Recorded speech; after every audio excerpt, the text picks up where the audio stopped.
آپ دیکھیے جنگ کے موقع پر آپ کو علم کی شان بتاتا ہوں اور اسلام اور مسلمانوں کی شان بتاتا ہوں.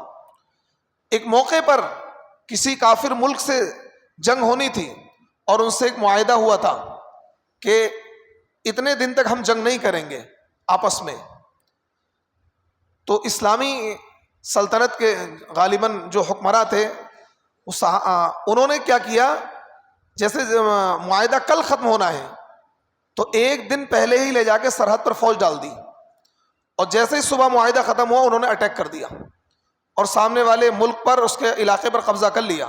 لیکن جب خلیفۃ المسلمین کو یہ بات پتہ لگی کہ ایسے ایسے معاملہ ہوا ہے، انہوں نے اپنی فوج کو واپس بلایا کہ نہیں، کیونکہ جب ہمارا ان سے معاہدہ تھا کہ ہم اتنے دنوں تک جنگ نہیں کریں گے، تو جنگ تو تم نے اتنے دنوں تک نہیں کری لیکن جنگ کی تیاری تو پہلے کر لی. اور اچانک معاہدہ، جیسے صبح معاہدہ ختم ہونا ہے، اب دشمن تو کیا ہے، آرام سے بیٹھا تھا کہ ہمارا تو معاہدہ ہے، اور یہاں پوری تیاری کے ساتھ تیار تھے اور اچانک اٹیک کر کے اس پر قبضہ کر لیا، تو اپنی فوجوں کو پیچھے ہٹنے کا حکم دے دیا. اسے کہتے ہیں اخلاق، اسے کہتے ہیں کردار. تو یہ اخلاق اور کردار کہاں سے آیا؟